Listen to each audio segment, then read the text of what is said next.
자, 오늘도 원픽 리포트 채널에 또 귀한 한 분을 모셨습니다. 이번에 나는 오로지 국장으로 승부한다. 이 대세죠. 서학개미들도 국장으로 불러온 우리나라 국장을 하신다는, 또 국장만 하신다는 분을 제가 한분 모셔왔습니다. 이게 수익률이 말도 안 되게 나오는 분인데 한번 인사 들어보도록 하겠습니다. 안녕하세요. 구독자분들께 인사 한번 부탁드리겠습니다. 네, 안녕하세요. 시청자 여러분.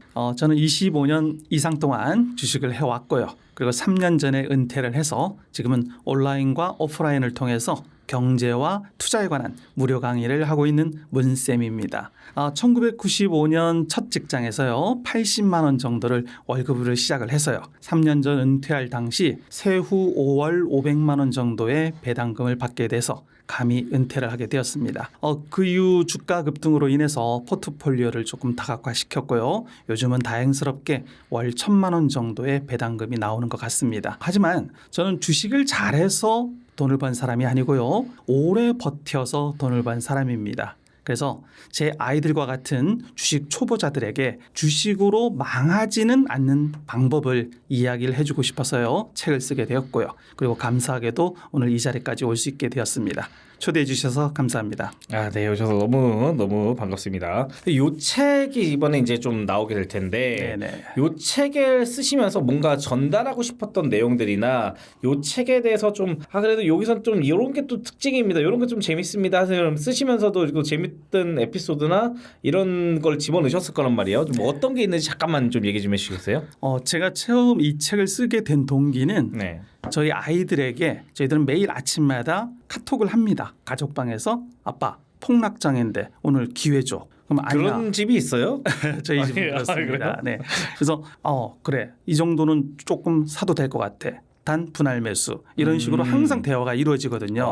그러다 보니까 애들이 아빠 유튜브를 한번 해보는 게 어떨까요? 그래서 한 3년 전에 잠깐 유튜브도 했었고요. 그리고 이번에도 그런 노하우들을 애들한테 조금 남겨두면 좋지 않을까 해서 스토리텔링식으로 책을 쓰기 시작을 했거든요. 하여튼 그런 식의 어떤 가족과의 어떤 대화 이런 거를 중점적으로 시작을 했던 것 같습니다. 그래서 그런 스토리에 대한 부분들 다 들어있는 거군요. 네, 들어있습니다. 이것도 약간 에세이 느낌으로 조금 더 볼 수도 있을 것 같아서 경제 서적보다는 저는 에세이에 더 가깝다고도 생각을 하고 있습니다.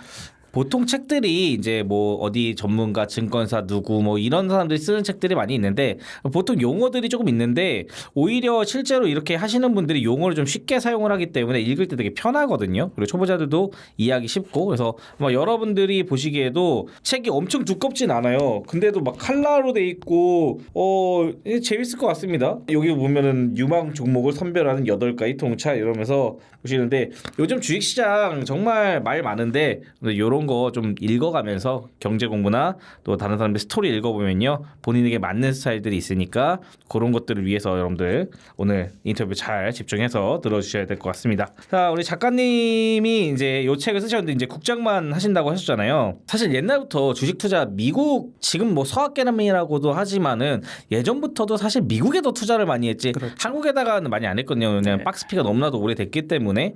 근데 왜 국장을 하시게 되셨어요? 솔직히 말하면 자신이 없었던 거죠. 미국장을 잘 모르니까요. 일단은 미국은 분명 세계 최고의 기업들이 많지 않습니까? 그런데 그 기업들을 제가 모르면 투자를 할 수가 없죠. 그래서 일단 기본적인 이유는 기술적인 부분은 환율 이 부분을 감당을 못 하겠더라고요. 실례로 저는 브라질 채권에도 투자를 했었는데요. 지금도 하고 있고요.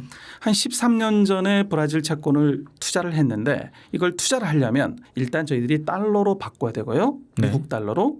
그리고 미국 달러를 다시 브라질 헤알러로 바꿔야 된단 말이에요. 근데 그 중에서 환차손을 굉장히 크게 입을 수가 있습니다. 그래서 10년을 투자를 했는데 1년의 분배금이 13%입니다. 그래서 13%인데 거기는 또 조세 협약이 돼 있어요. 저희 나라하고. 그래서 모든 게 100% 비과세거든요. 저는 그래서 좋아서 투자를 했는데요. 헤알화와 달러 원화의 이 가치가 뒤집혀 버린 거죠. 그래서 10년을 투자했는데 원금의 60%밖에 못 건졌습니다. 그래서 받은 수익금, 분배금은 전부 다 글로 들어가 버린 거죠. 그래서 할 수 없이 울며 겨자 먹기로 환매를 안 했어요. 그래서 네네네. 다시 연장을 했거든요. 네. 다행스럽게 요즘 환율이 올라오면서 조금 괜찮아지긴 했는데요. 이만큼 환율이 무섭더라고요. 수익을 그리고 다 깎아먹죠. 맞습니다. 그리고 두 번째가 양도세죠. 네. 250만 원까지만 되고 그 다음에는 다 22%가 나오지 않습니까? 맞아요. 그것도 잊어버릴만 하면 다음 해에. 네. 이게 참 힘들더라고요. 그래서 이럴 거면 그냥 국장을 하는 게 낫겠다. 그리고 또 하다 보니까 기업을 공부를 하려면 저희들이 여러 각도를 봐야 되지 않습니까? 그쵸. 우선 뉴스도 봐야 되고 그렇죠. 리포트도 봐야 되고 네. 그리고 사업 보고서도 봐야 됩니다. 네. 근데 그 부분들이 미국 기업들은 너무 어려워요. 그리고 리포트 하나 보려면 저는 개인적으로 영어 선생님이지만 영어 선생님이셨습니까? 네, 근데 저한테도 어렵습니다. 네, 그런 부분들을 다 보는 게 네. 너무 힘들더라고요. 그리고 블룸버그 하나 뭐 구독을 하면 그게 100만 원이 넘어가고 막 그래요. 그렇게 비싸요? 네, 그렇더라고요. 그래서 아예 그냥 매일 눈만 뜨면 볼 수 있는 뉴스 볼 수 있는 국내장을 하자. 그렇게 해서 아마 했던 것 같습니다. 이 서학개미들은 사실 어디 정보를 구하지도 못해요. 요즘이야 뭐 AI도 있고 그렇죠. 뭐 인터넷 번역도 해주고 맞습니다. 하니까 그나마 보지만 예시전 시대는 그런 거 절대 생짜로 네. 그냥 해야 되거든요. 그렇죠. 처음 할 당시는 엄두도 못 냈어요. 네. 그나마 영어 선생님이셨기 때문에 영어를 했기 때문에 또 하셨던 건데 이제는 이제 국내로 들어오셨군요. 편한 투자이기도 하니까요. 요즘에 진짜 반도체 국장 이제 힘이 입어서 막 9천 가고 막 이제 막 만 간다 막 이러고 있었는데 바로 빠졌거든요. 네. 이 반도체 거품이 오냐 마냐 막 이러면서 얘기가 나오는데 계속해서 지금 하락이 좀 반등은 했지만 하락이 또 한 번 더 올 거라고 예상을 혹시 하시고 계신가요? 항상 하고 있습니다. 저는. 네, 항상 이 하락이라는 거는 변동성이지 않습니까? 이 변동성이 주식시장에서는 가장 어려운 것 같아요. 그렇죠. 지금까지 수천 번, 수만 번 하락과 반복을 하지 않았겠습니까? 네. 어제 같은 경우도 우리 국장이 마이너스 8%인가요? 네. 하이닉스가 15%가 빠져버리고 네, 그렇죠. 오늘 또 12%가 오르고 퐁당퐁당했는데 그래서 제 투자 원칙으로는요. 이런 거 다 지나가도록 기다리면 됩니다. 이걸 폭락을 맞출 수도 없고요. 네. 그리고 결국에는 올라갈 수밖에 없어요. 제가 그래서 이 차트 하나를 보여드릴게요. 네. 보이시나요? 네네네. 네. 이게 우리나라 그 코스피 월봉 차트거든요. 네. 지금 30년간을 지금 해놓은 건데 크게 저희들이 알고 있는 그 4번의 큰 폭락이 있었지 않습니까? 그렇죠. 물론 잠파도는 있었지만 첫 번째 게 IMF고요. 네. 두 번째가 미국 금융위기 그렇죠. 리먼 브라더스발 그리고 세 번째가 코로나 그렇죠. 그리고 작년에 그 엔캐리 엔캐리. 예. 이 4가지 폭락이 있을 때마다 모든 분들이 공포에 질리고 심지어 주린이들은 다 팔아버리고 이러지 그렇죠. 않습니까? 근데 언제 그러냐 듯이 다음날 또 올라와 버리거든요. 그러니까 결국엔 문제는 인간의 이 심리예요. 네. 공포심이죠. 기업의 어떤 진짜 악재가 터지진 않는 이상은 네. 전체적으로 아플 때 뭐 나라도 아프고 세계도 아플 때는 다 똑같이 죽는 거거든요. 그렇죠. 그렇죠. 그때는 더 거꾸로 용기를 내야 되지 않을까 저는 경험상 이렇게 생각을 하고 있습니다. 그렇군요. 네. 그러면 이제 언제든지 뭐 나올 수 있다. 지금 뭐 반도체 거품이다라고까지는 생각을 안 하시는 건가요? 전혀 안 하고 있습니다. 역시 그냥 가는 대로 가는 거다. 상식적으로 생각을 해보면요, 삼성전자하고 네. 하이닉스하고 마이크론이 네. 돈이 남아 돌아서 저렇게 몇 천조를 투자를 하질 않거든요. 그렇죠. 분명히 이유가 있을 겁니다. 네. 그런데 이 주식시장은 아시다시피 주식이 올라야 버는 사람도 있지만 떨어져야 버는 사람들도 있단 말이에요. 그렇죠. 그렇죠. 그러면 이 사람들은 항상 악재를 뉴스에 내야 자신들이 돈을 벌 수 있기 때문에 계속 지속적으로 그 우리 같은 그 주린이들, 네. 개인들을 흔들어 놓습니다. 그렇죠. 그러면서 밑으로 공포에 의해서 던진 주식을 밑에서 다 받아가는 거죠. 네. 이게 이 주식시장의 원리고요. 그래서 반도체 AI를 우리가 맛을 봤잖아요. 네네네. 이제는 이 AI가 워낙 뛰어나다는 걸 알고 있기 때문에 그렇죠. 갈수록 더 뛰어날 수밖에 없어요. 특히 이게 나중에 피지컬 AI 쪽으로 가면 지금 쓰고 있는 반도체 컴퓨팅 능력의 1000배 이상으로 가야 된다고 하잖아요. 그렇죠. 심지어 일론 머스크도 자기들이 필요로 하는 컴퓨팅 능력의 2%밖에 안 왔다. 그런 얘기를 하고 있습니다. 네. 그래서 앞으로 98%가 더 가야 되는데 벌써 반도체가 끝이다. 저는 상식적으로 맞지 않다고 생각을 합니다. 그렇죠. 이렇게 조정이 크게 발생했을 때는 이제 아까 말씀하셨던 대로 좀 사야 된다 오히려. 네. 그게 맞다라고 하시는 거죠. 이 책에서 보면은 80만 원으로 월급 이제 아까 시작하셨다고 하셨고 네. 지금은 월 배당 1,000만 원을 달성하셨다고 하셨는데 이 원픽 리포트 구독자분들께 포트폴리오 혹시 조금 공개해 줄 수 있나요? 별로 좋은 포트폴리오는 아닌데요. 네. 일단 제 스타일이 시세 차익도 물론 좋죠. 근데 네. 시세 차익보다는 하다 보니까 마음 편한 투자가 가장 중요하더라고요. 네, 그렇죠. 그래서 이 마음 편한 투자가 되려면 굳이 오늘 내일 주식창을 안 열어도 되거든요. 네, 그렇죠. 저는 분기마다 들어오는 배당을 따박따박 받으면서 여유롭게 생활하면 제일 좋은 거지 않습니까? 네. 그러다 보니까 어느 정도 좀 많이 오른 주식은 매도를 하고 네. 그 남은 익절을 가지고 배당주로 좀 돌리는 그런 패턴을 좀 썼습니다. 네네네. 그래서 지금 현재로 제일 많이 갖고 있는 그 포트폴리오에 현대차 우선주, 현대차 우선주, 네, 그리고 삼성전자 우선주, 네, 그리고 효성, 삼성화재 우선주, 네, 그리고 뭐 네이버, 하이브, 그리고 전력주인 대한전선 이런 종류의 주식을 좀 갖고 있습니다. 그 중에서도 1, 2위는 당연히 삼성전자하고 현대차 우선주입니다. 역시. 근데 이 우선주를 먼저 택하신 이유가 있나요? 설명을 잠깐 드리면요. 네. 요게 그 삼성전자, 현대차, 삼성화재의 본주와 우선주를 지금 비교를 한 건데요. 네. 우선주라는 거는 본주하고 차이는 딱 하나거든요. 네. 의결권이 없죠. 없습니다. 네. 네. 그런데 제 입장에서는 뭐 가서 제가 할 말이 있습니다라고 뭐 의결권을 할 것도 아니고 그렇죠. 똑같은 기업이라면 그냥 믿고 가는 거지 않습니까? 그렇죠. 그러면 지금 본주와 우선주 간의 가격 차이 이런 걸 괴리율이라고 네. 하는데요. 이 괴리율이 워낙 많이 차이가 나 있습니다. 미국 같은 경우에는 알파벳 A와 C가 우선주와 본주인데요. 네. 차이가 없거든요. 네. 거의 똑같습니다. 근데 우리나라는 워낙 차이가 많아요. 네. 근데 심지어 이 현대차 같은 경우에는 지금 괴리율이 중간에 보면 45%거든요. 네. 그럼 이 얘기는 똑같은 1,000만 원을 투자했을 때 본주는 22주를 살 수 있고 네. 우선주는 49주를 살 수 있다는 겁니다. 그렇죠. 그러면 그거를 배당금으로 따지면 엄청난 차이가 나죠. 그럼 이 차액이 쌓이면 결국에는 엄청난 복리의 효과가 이루어진다는 거죠. 배당은 똑같이 나가나요? 배당 역시도 뭐 5원, 10원 정도를 더 주기 때문에 뭐 훨씬 더 좋은 거겠죠. 조금이지만 그래도 그게 뭐 쌓일 테니까 분명히. 그렇죠. 이게 시간의 복리를 따지면 엄청난 차이가 됩니다. 그렇군요. 네. 우선주.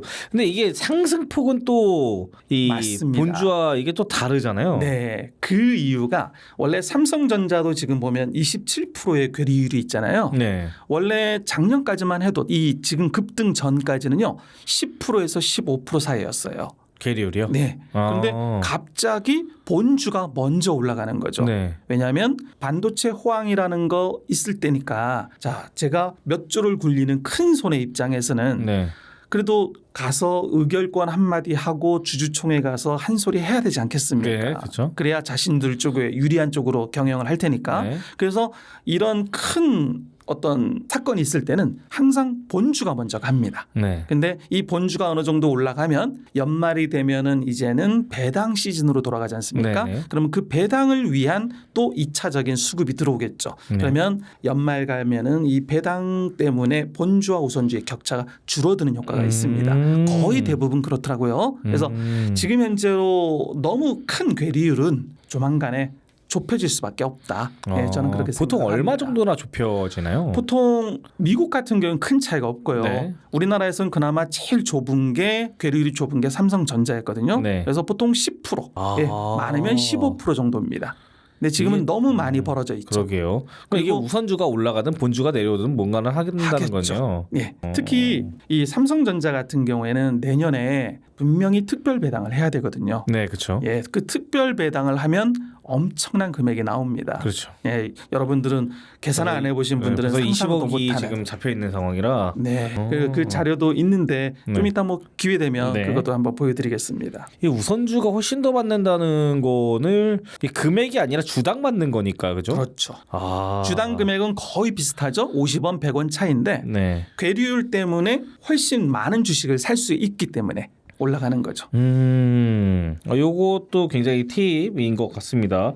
이게 은퇴시 지금 3년 만에 월배당 500만 원을 하시던 걸 1,000만 원까지 늘리셨어요? 네네. 이거 어떻게 갑자기 확 늘어나게 됐죠? 운이 좋았죠. 이때가 언제인 거예요? 좀 사연이 좀 마음이 아픈데요. 네. 원래 제가 효성 그룹을 네. 한 15년 전 그 정도부터 계속 사왔습니다. 네. 제 포트의 가장 큰 포트였고요. 네. 근데 거의 100% 귀동량으로 투자를 했거든요. 네. 네. 처음에 다 그렇죠. 네. 근데 너무 많은 금액을 집어넣었었어요.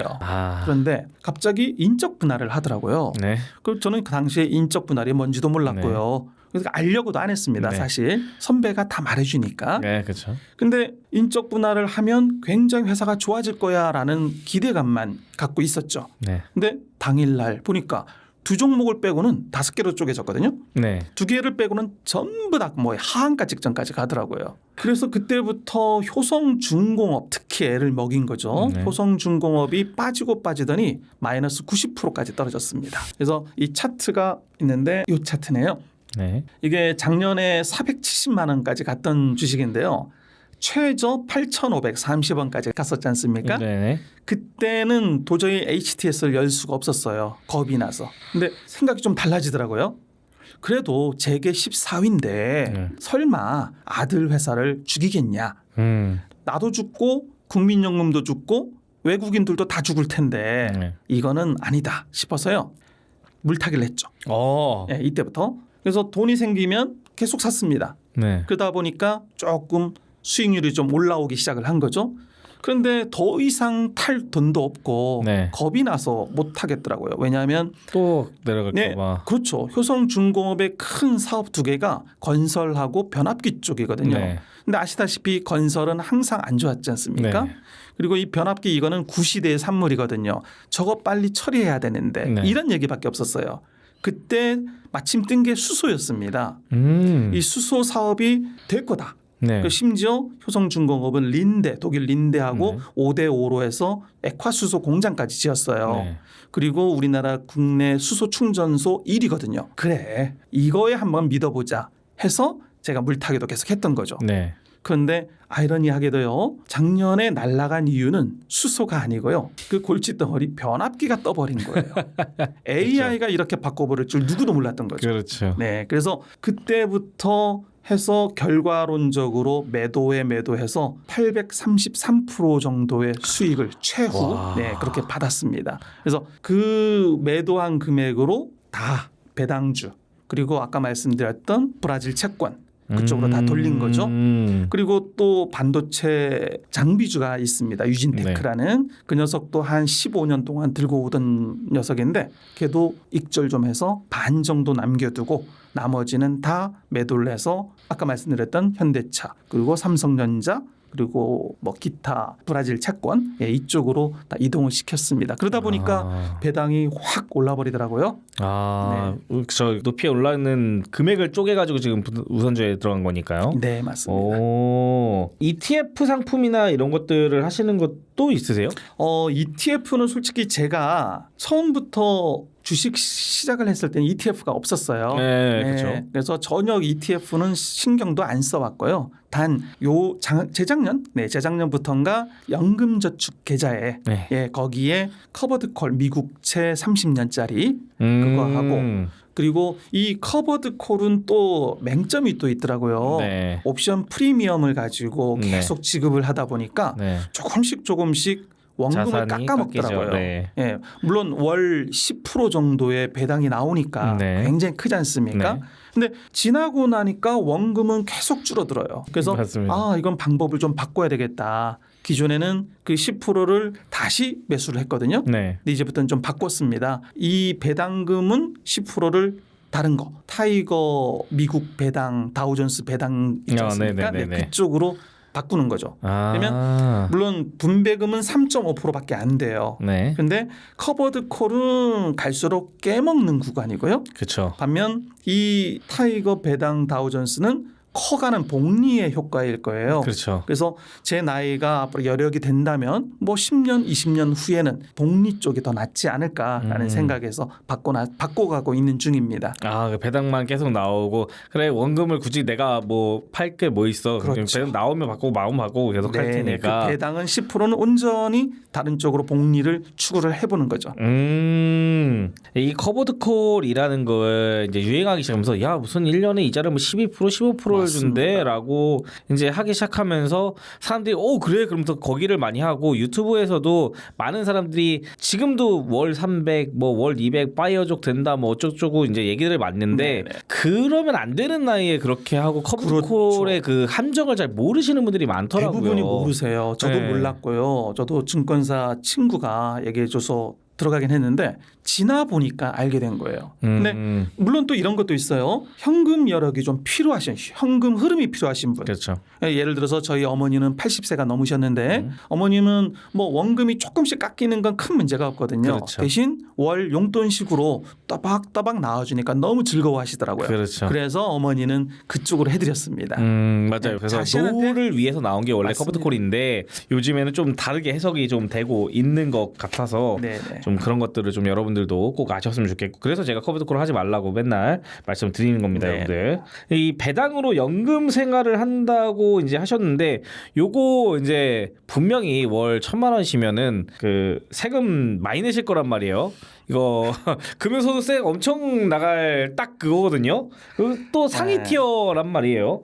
이 건보료랑 세금이 걱정이 많는데 요거를 좀 피하기 위한 혹시 방법들을 사용하시는 게 있나요? 모든 분들이 잘못 알고 계신 게 금융소득자가 되면 종소세가 엄청 날 것이다. 네. 예, 다들 겁에 질리세요. 그렇죠. 저 역시도 똑같은 네. 거예요. 그래서 2,000만 원 안 넘기려고 엑셀 작업을 하면서 막 그렇죠. 따져보고 막 그랬었거든요.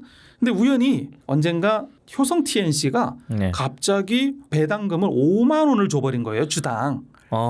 그래서 겨우겨우 맞춰놓은 게 그냥 후딱 넘어가 버렸죠. 네. 그러니까 상상도 못했던 금액을 줘버린 거죠. 네. 그러다 보니까 금융과세자가 됐고요. 그래서 네. 그다음부터는 애써 모르겠다. 그냥 사자 해서 네. 샀거든요. 네. 물론 그때 당시에는 제가 학원 운영을 했었으니까 사업소득도 있었고 있으셨구나. 그랬는데 그래서 제가 이 자료 하나를 또 갖고 왔습니다. 편해요. 네, 요게 작년이죠. 작년에 제가 그 납부한 소득 부분인데 와이프 거는 뭐 따로니까 네.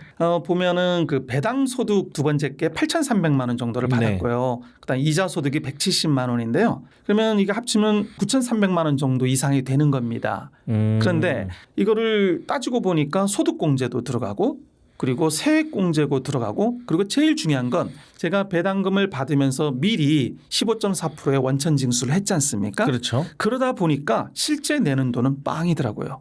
이해 안 되시죠? 실제로 이렇습니다. 그래서 너무 그 배당이 많아지면 종합소득세를 몇 천만 원 내야 될 거 이런 그 걱정은 안 하셔도 돼요. 단 문제는 건강보험료가 있습니다. 네. 건강보험료는 뺄 수가 없어요. 이거는 그 2천만 원 이상에 대해서는 네. 그 차액에 대해서는 아마 8%인가요? 네, 네. 그거로 해서 따로 나오더라고요. 네. 이거 엄청 무서워요. 네, 직장이든 뭐 사업자든 다 따로 나오기 때문에 네. 그것만큼은 좀 걱정이 좀 되긴 하는데요. 네. 그냥 일반 종합소득세 부분은 뺄 것 빼고 이미 내가 낸 게 있기 때문에 그렇게 크지가 않습니다. 그리고 또 올해부터 이제는 분리과세가 되잖아요. 네. 기업마다 분리과세가 되는 종목을 사서 네. 모아가시면 세금에 대한 큰 부담은 없을 것 같습니다. 그렇죠. 그래서 요즘에 또 이제 장기 투자를 좀 하게끔 유도는 하고 있는데 민족성이 그러지 않는 것 같아요. 그래서 이제 나와주신 우리 작가분과 이런 분들이 이제 소득을 버는 것들을 보면 장기 투자가 답이구나라는 거를 이제 알게 될 수밖에 없거든요. 그렇죠. 그러면 이제 그런 분들이 좀 이제 건보료에 걱정을 많이 하실 텐데 실제로 해보니 그렇게 걱정할 거 아니더라. 네네. 물론 건보료는 적게 벌든 많이 벌든 내야 되는 거기 때문에 맞습니다. 그렇긴 하지만 세금에 대한 걱정은 좀 피해도 괜찮을 것 같다라고 지금 얘기를 해주시고 있습니다. 그래서 저는 강의를 할 때 그런 말씀을 드려요. 어떤 직원이 있는데 네. 연봉 5천만 원을 받다가 너 1억 줄게. 그랬더니 저 1억 주면 건보료를 많이 내서요. 싫습니다. 그냥 5천만 원만 주세요. 이렇게 말씀 안 하잖아요. 그렇죠. 네, 그냥 내는 받은 만큼 그냥 내버리면 되는 거예요. 그쵸. 예, 더 많이 받은 게 더 좋지 건보료가 무서워서 그리고 소득세가 무서워서 키우질 않는다는 거죠. 그래서 주는 대로 받으면 되는 거고요. 그렇죠. 많이 수익이 나면 그대로 낼 만큼 국가에 세금을 내면 되는 거 아니겠습니까? 그래서 저는 이 세금에 대해서는 너무 큰 걱정을 안 하는 게 더 나을 것 같다라는 생각을 좀 하고 있습니다. 맞습니다. 예전에 제가 또 인터뷰할 때도 커브드콜 받으면서에 대한 뭐 해외형과 국내형이 다르고 뭐 또 그런 얘기를 많이 해드렸는데 결국엔 세금 뭐 2천만 원 나서 뭐 3천만 원 받든 그래도요 한 6만 원 내요 직장인분들 6만 원 1년에 6만 원 냅니다. 그거 아까워가지고 나머지 못하시면 안 되고요. 그렇지. 오히려 복리로 늘려가는 시간이 더 빠르다라는 거를 알고 계셔야 될 것 같습니다. 이제 노후 준비를 해야 되는 건 알고 있지만 사람들 평균 저축액이 한 50만 원 된다고 해요 직장인들이. 근데 실제로 그 정도 하지 못하고 나이를 먹어버린 사람들도 많이 있거든요. 일은 했지만 가족들의 일 또 결혼하다 보면 자식 키우다 보면 결국에는 저축 하나도 못하고 노후를 맞이할 수밖에 없는 사람들이 오는데 그래도 남은 건 퇴직금이거든요. 네. 그래도 열심히 일을 하다 보니까 퇴직금 한 1억 정도를 들고 은퇴하실 수 있는 분들이 있는데 1억 가지고 내가 뭘 하겠어 라는 분들이 많습니다. 나이는 또 계속해서 나이는 들어가고 있고 자 이런 1억밖에 없으신 분들을 위해서 조금 이제 배당이 나올 수 있는 자산도 좀 지키면서 배당이 나올 수 있을 만한 어떤 포트폴리오들이 좀 있을까요? 1억을 갖고 있는데 그분의 성향도 중요하고요. 투자 그렇죠. 성향 그리고 그 돈을 어떻게 써야 될 분인지 예를 들어서 이 1억을 가지고 생활비로 써야 될 분이 있으시고 아니면 이걸 시드머니로 모아서 아들 자식 갈 때 장가 갈 때 뭐 보태줘야 될 분들도 있고요. 그러니까 물론 상황에마다 좀 다르긴 한데요. 뭐 굳이 얘기를 하자면 이걸 가지고 월 배당식으로 받아야 된다고 싶으면 아까 말씀드렸던 커버드 콜이라든지 아니면 미국 다우존스 배당 이런 것도 좋고요. 네. 저 개인적인 생각으로는 저는 그 돈이면 현대차 우선주 같은 거. 역시 네, 현대차 우선주를 개별정보이군요. 사면 어제 가격으로 5%가 넘거든요. 5% 넘나요 배당이? 네, 배당이 5%가 넘습니다. 뭐 그런 거를 사는 이유가 게 없는데요. 안 살 이유가 없죠. 네. 그리고 심지어 현대차 우선주에도 종류가 3가지가 됩니다. 근데 여기에 ABC 뭐 이런 게 있죠. 네, 이 굉장히 중요한 사실이 있는데요. 네. 하나 그걸 또 보여드릴게요. 요건데요. 우선주라는 용어 자체가 우선한다는 거지 않습니까? 네, 그럼 우선한다는 건 뭐냐면 보통주보다도 어떤 이익에 대해서 우선적으로 주고 그리고 잉여금이 있어도 우선적으로 준다라는 개념이거든요. 대신 약점은 너 의결권 없어 라고 만들어 놓은 겁니다. 근데 상법 개정이 1차 상법 개정이 일어나기 전 이루어진 구형 우선주가 있고요. 네. 그 이후에 생긴 신형 우선주가 있습니다. 네. 신형 같은 게 뭐 A, B 이런 식으로 들어가요. 네, 그렇죠. 자, 그러면 현대차의 우선주를 보면요. 구형 우선주인 그냥 우선주 네. 그리고 2 우선주, 2우비입니다. 네, 이게. EUB 뭐 이렇게 그리고 나오죠. 3 우선주 요게 네. 있습니다. 그럼 제가 빨간색 밑줄 그어놓은 부분이 보이잖아요. 네. 자, 우선주는 보통주 대비 연 1% 추가 배당입니다. 이거 너무 큰데요? 이름이 중요합니다. 1%의 추가 배당. 근데 그 1%가요. 액면가 기준이에요. 액면가가 5,000원이니까 5,000원의 1%잖아요. 네, 그러니까 네. 50원을 더 주는 네. 거죠. 자, 반면에요. 2우선주, 3우선주는요. 최저 우선 배당률이에요. 이름이 다르죠. 우선입니다. 우선 배당률. 그리고요. 하나 더 있어요. 바로 밑에 보면 우선주는 비참가적, 비누적적이잖아요. 네. 비참가적인데 2, 3우선주는 참가적입니다. 이 차이가 뭐냐면요. 그러네요. 네. 비참가적, 참가적이라는 거는 주고 나서 잉여금이 남았습니다. 네. 회사가 돈을 더 많이 벌었어요. 네. 그러니까 이 잉여금을 가지고 어떻게 나눠줘야 되는데 참가적은 야, 그 잉여금 나 역시도 넣어줘야 돼. 즉 잉여금을 논아가줄 수 있는 권리가 생기는 거죠. 근데 비참가적은 그거를 못 받습니다. 그래서 참고로 보통주는 비참가적이에요. 그 얘기는 우선주는 그냥 구형 우선주는요. 보통주하고 똑같은 거예요. 네. 그냥 보통주보다 연 1% 추가 배당을 주는 거예요. 네. 그럼 이거는 우선주가 아니죠. 그냥 추가 배당 네, 주고 가는. 이름만 우선주를 있고요. 원래는 보통주인 거예요. 자, 근데 이 부분이 저도 몰랐던 부분인데 작년에 유튜브를 통해서 거버넌스 포럼의 전 대표였던 것 같아요. 그 변호사님이 나오죠. 이걸 지적을 해주시더라고요. 그래서 아하, 이런 건 엄청난 사실이다. 그럼 지금 상법 개정이 일어났지 않습니까? 네. 그러면 주주들이 정말 똑똑해졌거든요. 그리고 행동주의 펀드들이 이런 거 가지고 물고 들어설 수 있습니다. 이거는 분명히. 이거는 보통주하고 똑같은데 왜 우선주로 취급을 하느냐. 보통주의 가격을 올려주든지 아니면 보통주 가격으로 우리 거를 다 사줘라 라는 요구도 할 수 있다는 거죠. 물론 그거는 될지 안 될지는 모르겠지만 그러면 이왕이면 같은 가격이라면 이왕이면 그런 가능성이 있는 우선주가 더 낫지 않을까 싶어서 저는 원래는 EUB를 투자하다가요. 네. 모조리 바꿨습니다. 우선주로. 혹시 있을 만약 그렇게 되면은 갑자기 가격적인 측면에서 폭등을 하게 된다가 될 수 있으니까 보통주를 따라가야죠. 근데 이게 우선주가 지금도 살 수 있는 거죠? 당연하죠. 그렇죠. 네, 똑같이 할 수 있습니다. 보통주 대비 1% 더 주는 금액과 네. 그다음에 액면가 대비니까 그다음에 저 최저 우선 배당률 2% 중에 뭐가 더 큰지를 알 수가 있나요? 그거는 최저 배당이 돼봐야 알겠죠. 뭐 예를 들어서 배당이 다 똑같은 게 아닌가요? 아니요. 그러니까 올해는 지금 10,000원을 주고 있는데 네. 돈을 못 벌어서 뭐 줄여서 10분의 1로 줄여야 되겠다. 그럼 1,000원만 줄 수도 있는 거지 않습니까? 그렇죠. 그때에 따라서 달라지겠죠. 네. 그래서 지금 현재로는 우선주하고 2, 3 우선주의 가격 그 배당금의 차이는 거의 없어요. 네, 거의 없고요. 그리고 발행 주수가 2 우선주가 가장 많습니다. 네. 그리고 우선주, 3 우선주로 가는데요. 그래도 우선주도 유통 물량이 굉장히 많고요. 네. 그래서 이런 부분도 또 조심해야 될 부분이 있어요. 왜 우선주가 그러면 다 좋은 거냐? 그건 아니고요. 우선주를 할 때도 조심해야 됩니다. 유통 물량이 적으면요.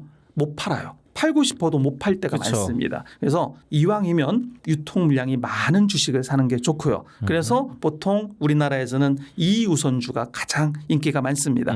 유통 물량이 많으니까요. 그런데 저는 이 사실을 알고부터는 우선주로 바꾸고 한 그냥 바꿔서 형태인 하신다. 거죠. 그럼 이러다가 그럼 비참가적으로만 바꿔줄게 하고 끝나면 어떻게 되죠? 그게 가능할까요? 그러면 가능해요? 그 주주들이 가만히 있겠습니까? 그리고 그 정관을 저도 뭐 법에 대해서는 잘 모르니까 이 정관을 바꾼다는 게 그렇게 쉬운 일은 또 아닐 것 같아요.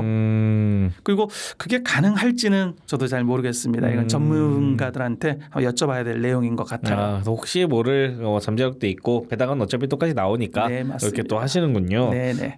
포텐셜을 또 노릴 수 있는 그렇군요. 그러면은 이제 거의 1억을 가지고 은퇴하시는 분들에게는 뭐 현대유비 이런 것들 좀 해가지고 배당주들을 오히려 조금 더 성장이 현대차 앞에 같은 있으니까 경우에는 배당만이 아니라 지금 배당은 뭐 5% 정도밖에 안 되니까 근데 미래가 있지 않습니까? 그렇죠. 네, 피지컬 AI라는 그 부분이 있고 그리고 또 하나 더 고른다면 아직까지 10대 재벌 중에 유일하게 이 순환고리를 못 끊었어요. 순환고리를 못 끊은 곳이 있나요? 네, 현대차가 아직 못 끊었습니다. 즉 현대차, 모비스, 기아차 그리고 현대제철, 글로비스 얘네들이 서로 묶여 있어요. 서로가 투자를 한 거죠. 그렇죠. 이런 걸 순환 투자라고 하는데 그 고리를 못 끊었습니다. 그리고 아버지인 그 정몽구 회장이 지금 지병으로 누워 계시잖아요. 네. 그럼 그 부분에 대한 상속세도 있어야 되는데 그걸 못 끊었어요. 그래서 거기에 백기사죠. 네, 네. 백기사가 지금 보스턴 다이너믹스가 되는 네. 거죠. 네, 그 부분도 있기 때문에 현대차는 공부를 좀 해두면 어떻게 보면 굉장히 꿀단지 같은 주식이 되지 않을까 저는 그렇게 생각을 하고 있습니다. 저도 현대 기업을 굉장히 좋아하는 편이기도 하고 이게 또 이제 역사가 있는 현대잖아요. 맞습니다. 우리 조선업의 어떤 창시를 했던 정말 현대에서 그래서 좋은데 그 이후에 뭐 때문인지 모르겠지만 참 많이 망가져 가고 있는 것이 참 안타깝지만 또 그 안에 또 새로운 또 어떤 스토리들이 또 있나 보네요. 이런 것들도 한번 네, 아주 스토리가 알게 되면 많죠. 재밌을 것 같네요. 네, 맞습니다. 또 이제 보스턴 다이너믹스가 상장을 또 한다 만다 뭐 얘기가 있는데 또 하게 되면 또 현대차의 또 하나의 큰 보배가 될 것이고 네. 또 로봇 하면 또 이제 현대의 새로운 먹거리니까요. 지금 누가 이끌면서 이 로봇에 대한 부분들을 성견지명을 했는지는 모르겠습니다만 참 욕을 많이 먹으면서도 가기는 했지만 저는 되게 잘한 선택이었다라고 아주 생각을 잘한 하고 거죠. 노조가 다 가장 문제인데 또 한 번에 또 해결할 수 있을 만큼의 어떤 상황들이라서 참 괜찮은 선택지라고 생각했습니다. 여러분들도 현대차 저도 많이 추천하는 편이지만은 현대차 꼭 한번 더 보시기를 바라겠습니다. 그러면 이제 현대차 얘기를 진짜 많이 하시는 편이세요. 포트폴리오 핵심 보유 중에 이제 현대차를 말씀을 해주셨는데 아까 말씀드렸던 그 스토리 때문에 많이 가져가 주시는 거죠. 네네. 그렇군요. 그러면은 현대차가 높은 그러니까 현대차 관련된 ETF도 한번 찾아보셨었나요? 요즘에는 조금 보긴 하는데요. 네. 이미 저는 현대차 포트를 많이 담고 있기 때문에 ETF까지 이렇게 나눌 필요는 없다. 저는 없었고요. 그러니까 다른데 보니까 지금 워낙 많은 그런 구성 ETF가 많더라고요. 네. 그 구성 요소들을 하나씩 보시고 선택을 하면 되지 이 않으실까. 현대차 같은 또 다른 종목이 있나요? 좀 기대를 하시거나 좀 뭔가 스토리가 있거나 뭔가 포텐셜이 있을 것 같다라고 하는 게 현대차 쪽 말고도 또 있으실까요? 당연히 삼성전자죠. 삼성전자. 네네. 왜 삼성전자죠? 지금 어차피 잘 가고 있잖아요. 물론 그런데요. 네. 삼성전자 역시도 뭐 다 아시다시피 이 AI의 방정식에는 세 가지가 있죠. 첫 번째는 데이터 센터, 네. 그리고 두 번째는 전력, 네. 전력이라 하면 배터리 포함입니다. 그렇죠. 그리고 세 번째가 피지컬 AI. 네. 현대차 쪽이라고 하면요. 데이터 센터 부분은 당연히 반도체겠죠. 네. 그러면 아까 제가 앞에도 말씀드렸지만 일론 머스크 같은 분이 자신들이 필요로 한 컴퓨팅의 2%밖에 안 왔다. 네. 그럼 98%가 필요하다는 거죠. 그렇죠. 그리고 피지컬 AI가 왜 반도체 컴퓨팅이 필요하냐 하면 예를 들어서 0.1초, 0.01초 만에 어떤 자동차가 결정을 내려야 되지 않겠습니까? 그렇죠. 그러면 그거를 GPU만 하는 게 CPU, GPU만 하는 게 아니라 그걸 데이터를 메모리에서 가지고 왔다 갔다 하는 그런 기능이 있어야 되는데 뭐 겉으로만 보더라도 그렇죠. 메모리가 엄청나게 빨리 돌아야 된다는 거죠. 그래서 HBM도 생긴 것 같고요. 네. 그래서 이 부분이 미래에 커지면 커지지 앞으로 줄어들지는 않는다는 거죠. 그러면 미래에 이 우리가 10년 후만 보더라도 저희들이 휴대폰이 없는 세상은 지금 상상도 못 하잖아요. 그렇죠. 그러면 조만간 AI가 없는 세상은 상상도 못하는 시절이 분명히 올 거라는 거죠. 그렇다면 이 반도체 거품 이거는 아직까지는 시기상조인 것 같고요. 그렇다면 이 메모리의 최강자인 삼성전자가 가장 큰 수익을 받지 않을까. 심지어 요즘 파운드리까지 잘 네, 그렇죠. 된다라는 얘기가 있으니까요. 그리고 그렇죠. 하나 더 말씀을 드리자면 내년에 배당, 특별 배당이 엄청날 것 같아요. 그 부분도 꼭 기억을 해두시고 지금 모아두는 게 낫지 않을까 싶습니다. 역시 이것도 우선주겠죠. 당연합니다. 여기 우선주도 현대차처럼 돼 있나요? 거기는 현대차하고는 조금 달라요. 여기는 우선입니다. 아까 추가가 아니라. 네, 그래서 네. 내년에 올해 말 지금 증권사 컨센서스가 순이익이 300조 정도는 될 거라고 생각을 하거든요. 네. 그러면 이 삼성전자가 작년 같은 경우에도 배당 성량이 25%였습니다. 네. 그리고 25% 이상이 돼야 분리과세도 또 되고요. 네. 그럼 그거를 가정을 했을 때 300조 원이 과연 얼마 정도를 받을 수 있겠느냐 특별 배당을 네. 제가 그래서 한번 계산을 해봤어요. 그랬더니 보통 주로는 12,700원 정도를 받을 수 있고요. 주당. 그리고 우선주는 물론 똑같이 줍니다. 50원 정도 더 주긴 하는데 그렇게 계산하지 말고 더 괴리율로 따졌을 때 한 주당 받을 수 있는 가치가 17,000원 정도의 가치가 주어지더라고요. 자, 그리고 이거를 가정을 하나를 더 해봤어요. 네. 300조 원이 아니고 이번에는 사기 주주 환원 정책을 봤더니 얼마 전 발표한 3년간 FCF의 50%를 환원을 하겠다. 물론 이 50%의 환원은 자사주 매입도 있을 거고요. 그렇죠. 배당도 있을 겁니다. 그렇지만 뭐 그걸 하나로 통쳤을 때 보통주 25,000원 그리고 우선주는 34,000원 정도의 가치가 주당 받을 수 있는 거죠. 그리고 조금 더 오버를 좀 해볼까요? 순이익이 400억이라고 따지면 보통주 16,900원. 네. 그리고 우선주 22,000원. 그리고 이거를 배당 성량을 좀 올릴 수도 있어요. 네. 25%하고 30% 그러면 더 올라간다는 거죠. 그리고 마지막으로 500조 정도만 된다고 하면 21,000원, 28,000원 주당입니다. 네. 그러면 이건 엄청난 배당금이죠. 시가로만 뭐 보통주가 7% 그리고 우선주가 15% 정도의 가치를 받을 수 있다는 겁니다. 근데 이게 안 줄 수는 없는 거거든요. 그쵸. 분명히 줘야 되니까. 그래서 이런 부분도 하나의 투자 팁으로서 꼭 기억을 해두셨으면 하는 바람입니다.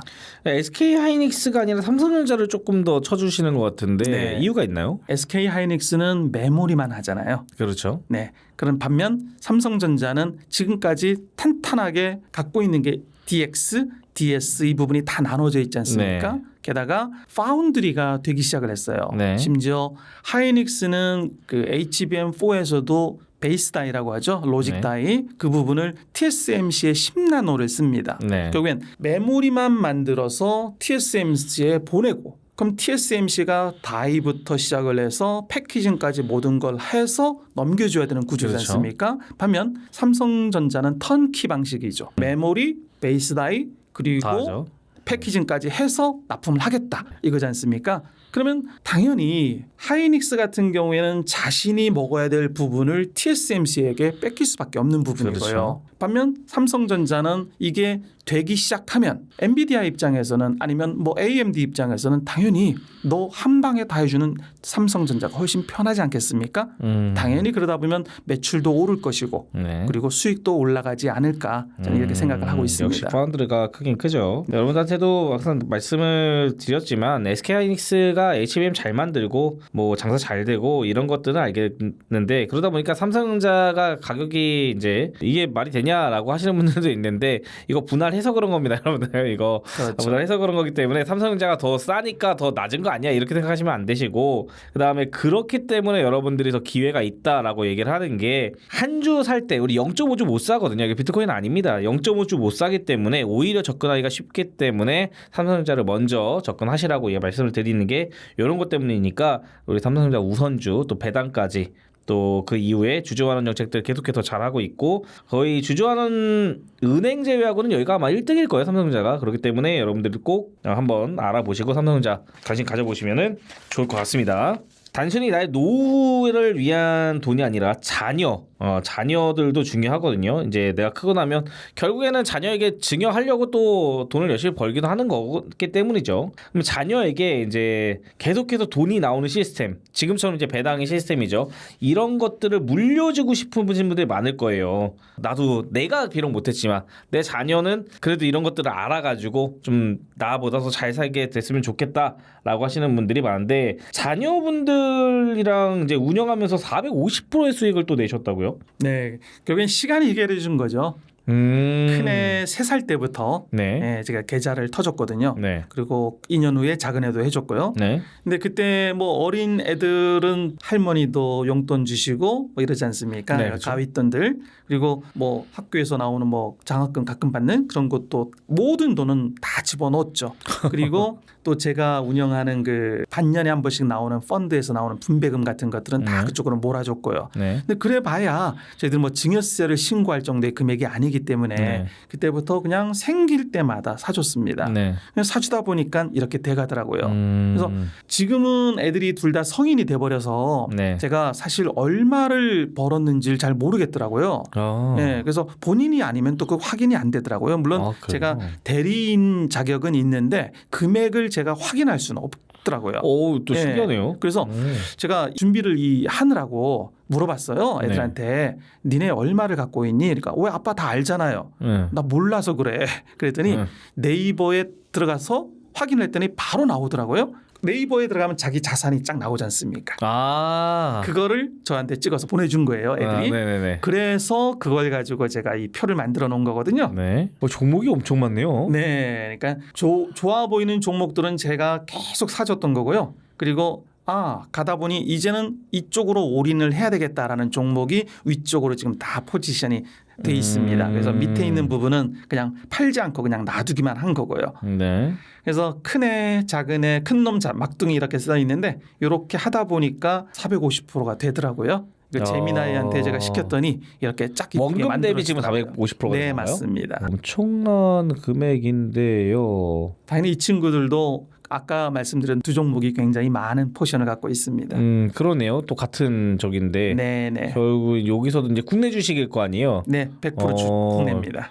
여기도 삼성전자 아니면 현대차가 됐고 이번에 올라가면서 꽤 네. 또 좋은 저희가 있었을 것 같긴 하네요. 지금 이제 들어가 있는 저 종목은 원금이 들어가 있는 거죠? 표에 있는 거는. 원금이 아니고 지금 평가 금액입니다. 아, 평가 금액이에요. 네네. 근데 평가 금액인데 총 원금 대비 수익률 총평가가 3억대란 말이죠. 3억 3,900 둘이 합치니까 3억 3,900 정도 아. 되더라고요.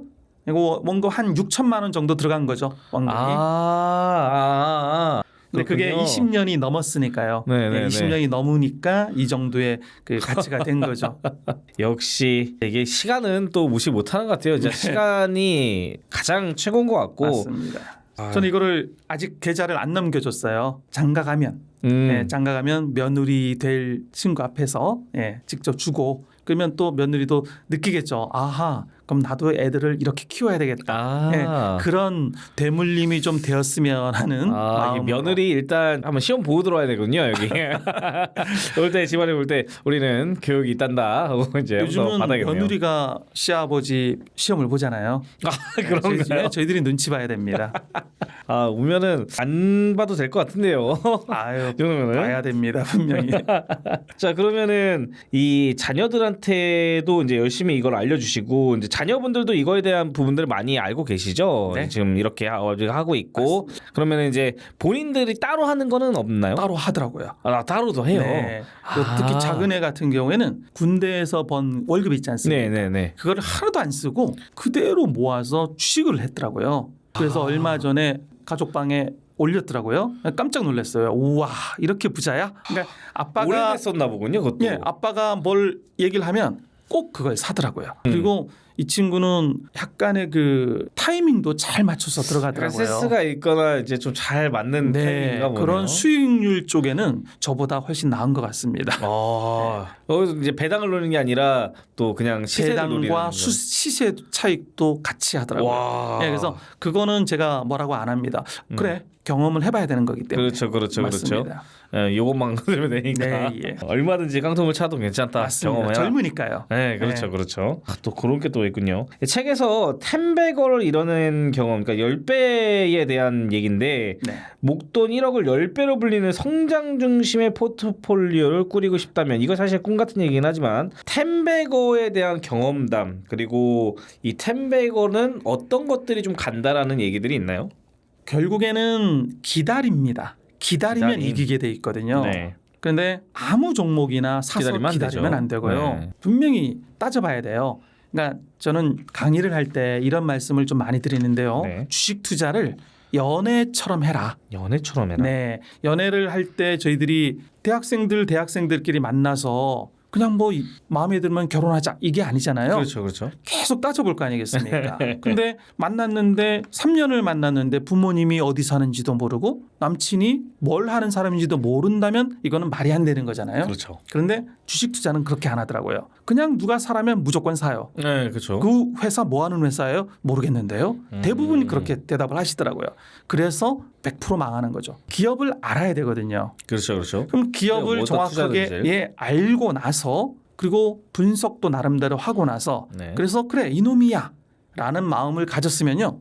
그때는 분할로 매수를 하시고 네. 그리고 나서 제일 중요한 거 기다리셔야 됩니다. 그 남친이 사법고시를 준비를 합니다. 네. 근데 1년 만에 떨어졌다고 헤어지면 안 되잖아요. 그렇죠. 2년 3년을 뒷바라지 하다가 드디어 패스를 했어. 그리고 꽃길을 걷지 않습니까? 네. 그러면 그 수익은 기다려준 와이프에게 오는 것처럼 네. 주식도 똑같아요. 조금 안 좋아도 수익이 이번에 빠졌어. 기다려주면 되죠. 왜? 너 믿고 샀잖아. 그러면 기다려주는 거야. 그래서 1년 기다리고 2년 기다리다 보면 언젠가 터질 날이 있더라고요. 단 반드시 우량주라야 됩니다. 그렇죠. 네. 우량주 특히 재무가 튼튼해야 되고요. 그래서 우리나라 같은 경우에는 보통 재벌들 네. 10대 그룹, 20대 그룹 안에 있는 그 자회사들 같은 경우에가 굉장히 잘 돼 있어요. 실력도 너무 좋고요. 네. 그리고 이 그룹 간에 그 서로 안 좋은 일이지만 도와주는 것도 굉장히 많지 않습니까? 그렇죠. 그래서 이런 부분들도 잘 골라보면 되더라고요. 그래서 아까 제가 말씀드린 마이너스 90%였던 효성중공업이 네네네. 막판엔 833%까지 올라가더라고요. 네. 그리고 같이 분리가 됐던 효성 TNC, 첨단 소재 이런 것들도 보통 300% 400% 수익을 보고 제가 팔았습니다. 기다리면 되더라고요. 근데 그게 가장 어려워요. 기다리는 게. 기다리는 게 사실 기다린다라는 표현보다 에라 모르겠다거든요. 자포자기일 네. 수도 있어요. 네. 네. 근데 자포자기해서는 안 돼요. 분명 내 새끼잖아요. 그렇죠. 내 새끼는 그래도 꼭 지켜봐야 돼요. 그냥 내버리고 닫아버리면 안 됩니다. 그래도 가끔 꺼내봐서 뉴스도 보고 뭔가 좋은 소식이 있나 그러다 보면 되죠. 그거 살리기 위한 어쨌든 끝까지 그걸 지켜봤던 게 또 하나의 맞습니다. 그리고 이때 조심해야 될 게요.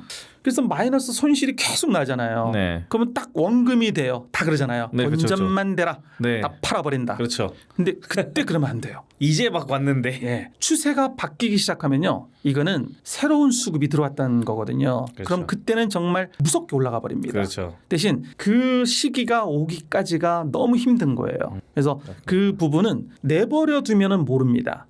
계속 그래도 지속적으로 관리를 하고 내용을 쫓아가다 보면 터질 것 같아. 그러면 기다릴 수 있는 힘이 생기죠. 그렇죠. 그리고 이때 중요한 게 기다릴 수 있는 힘이 있어야 되는데요. 네. 그게 바로 배당입니다. 배당으로. 배당을 받으면 그걸 기다릴 수 있거든요. 그렇죠. 근데 배당도 안 나와. 근데 마이너스 40%야. 그러면 정말 기다리기가 힘들어져요.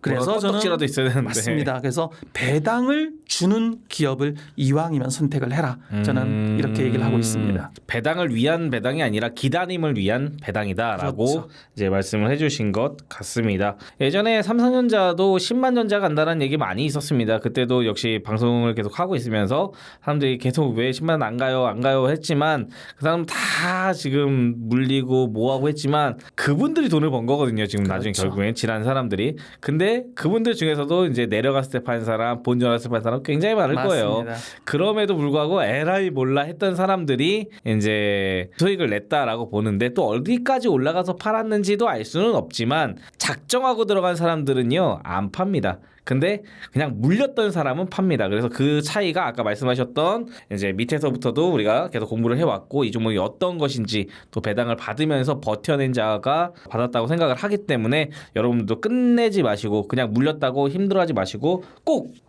이 종목에 대해서 또 시세에 대해서 또 시장에 대해서 좀 공부를 계속 이어가셨으면 좋겠습니다.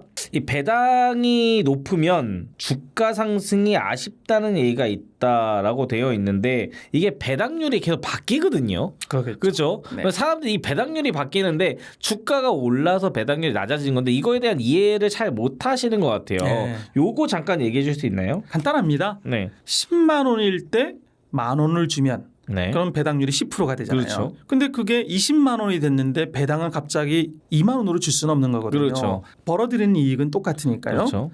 근데 효성 같은 경우엔 그 이상을 줄 때도 있었어요. 네. 네. 근데 일반 기업들은 그렇게 못 주거든요. 그렇죠. 그래서 20만 원으로 가면은 당연히 배당률이 5%로 떨어지는 건 당연한 사실이고요. 그렇죠. 그래서 항상 배당을 얼마를 주냐 몇 프로를 주냐 이렇게 따지지 마시고 그냥 이 기업은 배당을 10,000원이면 10,000원 그냥 그대로 기억을 하시면 돼요. 근데 금 자체로 예. 기억을 10,000원이면 10,000원 정도로 가다가 이걸 또 어렵게 따지면 배당 성량을 따지고 막 이러는데요. 그렇죠. 그것까지는 모르셔도 되고 그냥 10,000원이면 10,000원 이렇게 계산을 하는 게 더 편리할 것 같아요. 네. 네. 핵심은 그냥 금액 자체를 봐야지 시세에 몇 프로를 주냐 이거는 아닌 것 같아요. 아직은. 그러면은 퍼센테이지로 따질 필요가 예, 없다. 그렇게 따지면 뭐 저축은행 쫓아다니면서 새마을금고를 쫓아다녀야죠. 예, 조금이라도 더 주는. 그렇죠. 예. 이 원금 우리들은 이제 사실 ETF 얘기할 때 맨날 그래요. 성장과 배당을 동시에 잡는 거를 원한다라고 얘기를 많이 하는데 그런 것들을 알고 계신 뭐 종목이나 ETF가 있으신가요? 뭐 이런 게 현대차 뭐 이런 거 맞습니다. 있지만요. 반복하지만 저는 네. 현대차 우선주, 삼성전자 우선주 역시 둘 다 우선주다. 성장과 배당이 있습니다. 심지어 그 성장이 또 대세의 빅웨이브를 타고 가는 성장이기 때문에 너무나도 좋을 것 같습니다. 그리고 하나를 더 말씀을 드리면 요즘은 뭐 미국도 금리를 올리네 말리네 네. 이러고 우리나라 한국은행도 올릴 거라고 거의 보지 않습니까? 네. 그럼 이렇게 금리가 올라갈 때는 보험주가 자신들이 계약자들로부터 받은 돈을 운용을 해야 되거든요. 네, 그렇죠. 그러면 당연히 채권을 사야 됩니다. 네. 그럼 채권 금리가 올라가면 수익률이 올라가겠죠. 물론 단기적으로는 채권 가격이 떨어져요. 네. 근데 장기적으로 보면 그 들어오는 분배금이 크기 때문에 이 보험주가 좋아요. 그래서 그 보험주 중에서도 1등 기업 뭐 삼성화재, 삼성생명 이런 거 있잖아요. 네, 근데 그렇죠. 저는 개인적으로 삼성화재 우선주를 또 모아가고 있습니다. 삼성화재. 화재 지금도 5% 이상이 되죠. 우선주는 6% 정도 되는 것 같아요. 네, 그리고 그렇습니다. 또 삼성화재는 삼성전자의 대주주잖아요. 그렇죠. 네, 그러면 삼성전자가 내년에 특별 배당을 하겠죠. 그럼 그 받은 돈은 다시 삼성화재 주주들에게 또 특별 배당을 해야 될 수도 있는 거죠. 금리 올라간다고 막 하면서 이 금리 올라가니까 고배당주 사시는 분들이 있는데 금리랑 고배당주랑 같이 가는 거 아닙니다, 여러분들. 이거 질문 많이 들어왔었는데 금리 올라간다고 고배당주가 올라가는 게 아니고요. 오히려 내려갑니다. 그렇기 때문에 방금 말씀하셨던 보험주들 그리고 은행주들이 좋은 거지 배당 많이 주는데 들어가서 물리시면 절대 안 된다는 점 꼭 이해하셔야 될 것 같습니다. 이번에 이제 상법 개정안을 통과시켜서 이제 분리과세들이 작용하는 이제 코리아 디스카운트를 개선하기 위해서 여러 가지 힘을 쓰고 있습니다. 혹시 요거 때문에 여기 좀 괜찮은데 하면서 좀 사놓으셨거나 뭐 눈여겨 보시는 종목 있나요? 당연히 있고요. 네. 상법 개정 이건 정말 대단한 일이었지 않습니까? 그렇죠. 네, 분리과세 이건 상상도 못했던 일인데 그래서 저는 지주사하고 증권주가 가장 혜택을 볼 것 같아요. 이미 증권사도 좀 많이 올랐고요. 네, 저는 철칙이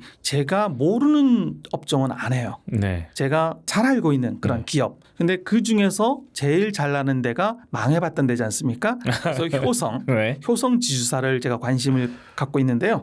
그것도 보여드릴게요. 자, 이게 효성의 자회사들을 모아놓은 건데요. 중공업, TNC, 화학, ITX 그리고 비상장. 그러면 이 부분들을 지분율을 계산을 했더니 지금 총 지분 가치가 9조 7천억이 됩니다. 9조 7천억. 자회사 지분만요.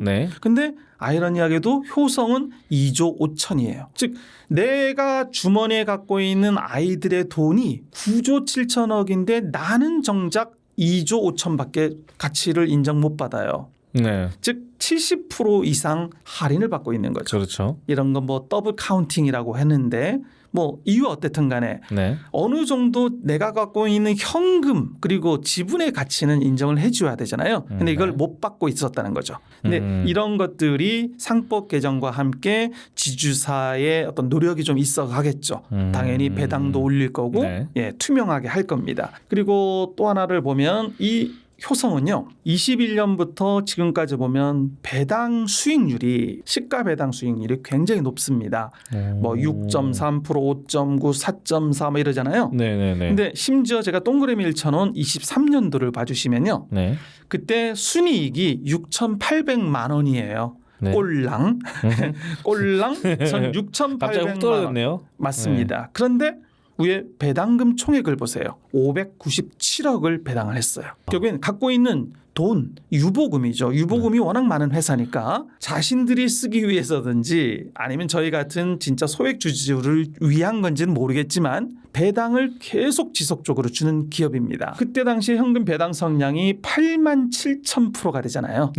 말도 안 되는. 맞습니다. 그러면 올해 자회사 중에 중공업이 돈을 많이 벌고 있지 않습니까? 그리고 효성 TNC 같은 이 스판덱스도 턴어라운드 했다더라고요. 그리고 정말 아픈 손가락인 화학. 이 베트남 공장에 있는 화학이 정말 적자예요. 근데 거래가 풀렸습니다. 그리고 이번에 흑자 전환한다는 뉴스가 나오기 시작을 해요. 그러면 얘네들이 돌고 나면 그래도 수혜는 당연히 엄마 회사인 효성이 받지 않을까. 그리고 배당도 높고요. 그래서 저는 집중적으로 효성에 투자를 하고 있습니다. 사실 우리나라에서 지주사가 이렇게 평가를 못 받는 경우는 뭐 너무나도 많습니다. 너무나도 되게 많은데 그런 이유들은 뭐 여기저기서 찾아서 뭐 한다 그래도 결국 지주사가 그렇게 갖고 있는 어떤 행사할 수 있는 것들이 많지 않기 때문에 그렇게 지주사를 높게 쳐주지 않습니다. 이제 기본적으로 디스카운트가 되어 있는데 이제 이런 주주환원이라던가 이런 자사주 소각이라던가 이런 것들이 생기기 시작하면서 제주회사가 평가를 높게 받을 수 있는 기회가 있을 수 있게끔 지금 만들어지고 있어서 지주사들도 좀 얘기를 한번 또 들어봤습니다. 오늘 이야기를 해드신 것들 보면은 뭐 삼성전자 우선주라든가 현대차 우선주들, 그리고 뭐 증권이나 이런 금리 올라가는 것들 때문에 증권이나 보험주들, 그리고 효성지주 같은 것들을 얘기를 많이 해주셨고, 그 다음에 오랜 기간 들고 가는, 결국 중장기 힘은 시간이다라는 거를 여실하게 보여주신 것 같습니다. 이제 끝으로 마지막 질문을 한번 좀 드려볼게요. 이 얘기들을 다 하면서 제가 느꼈던 한 부분이 있었는데 아마 구독자분들도 궁금하실 거예요. 지수에는 투자를 안 하십니까? 네. 왜죠? 안 해봤어요. 안 해봐서. 사실 우리나라 국장이라 그러면은 뭐 지수도 상당히 많은 부분을 포함하고 있기 때문에 당연히 어느 정도의 코어는 지수일 수 있을 거다라고 생각을 했는데 맞습니다. 전혀 아니시네요. 네, 지수 제일 큰 단점이 배당이 안 나오잖아요. 그렇죠. 근데 저는 배당으로 먹고 살아야 되는 사람인데 배당을 많이 주면서도 충분히 성장 가능성이 있는 기업들이 많은데 그렇죠. 굳이 더딘 그렇게 더딘 지수에 투자할 필요가 있을까라는 판단 하에 그리고 자신도 없고요. 네. 그렇게 오래 기다릴 수 있는 그런 부분은 수익률이 그렇게 크지가 않지 않습니까? 그렇죠. 네, 그래서 이왕이면 내가 잘하는 기업에 투자를 하자 이런 차원에서 아직까지는 해본 적이 없습니다. 그렇군요. 지수를 투자한다는 것 자체가 안정성을 가져간다라고 하는 건데 그 안전성이라는 게 결국에는 내가 떨어지지 않고 우상향할 거라는 믿음에서 오는 거거든요. 근데 그거는 개별 종목들도 마찬가지이고요. 그렇기 때문에 훨씬 더 지수에서 차이 하셨던 것보다 개별주가 월등히 그냥 말도 안 되는 압도적인 차이를 보여주기 때문에 여러분들도 지수를 투자를 해야 된다는 얘기를 많이 들어보셨겠지만 그거에 대한 분들, 내가 지금 안정성을 더 많이 가져가야 되는 시기인 거냐 아니면 조금 더 도전할 수 되는 그런 나이고 그런 금액인 거냐에 따라서 특히나 적립식 하시는 분들 같은 경우에는 조금 더 도전적인 것들 좀 해보실 수 있게끔 하면 좋을 것 같습니다. 오늘 정말 많은 얘기 해주셨는데 끝으로 우리 구독자분들께 한 말씀 좀 부탁드리겠습니다. 네, 처음에도 말씀드렸지만 저는 주식을 잘해서 돈을 번 사람이 아니고요. 오래 버텼기 때문에 벌 수 있었던 사람입니다.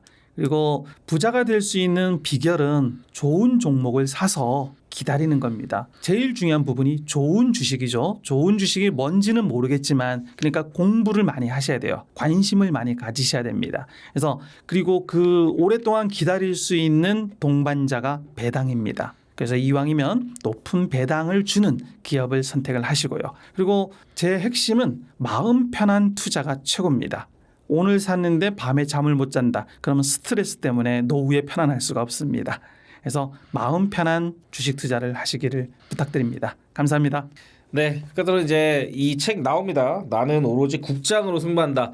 서학개미 가셔가지고 이번에 뭐 SK 하이닉스 ADR 나왔다고 그거 사러 가지 마시고요. 이거 한번 읽어보시고 여러분들 국장에서도 충분히 가능성이 있다는 거를 반드시 인지해보시길 바랍니다. 오늘 와주셔서 좋은 말씀 많이 해주셔서 감사드립니다. 감사드립니다. 감사합니다.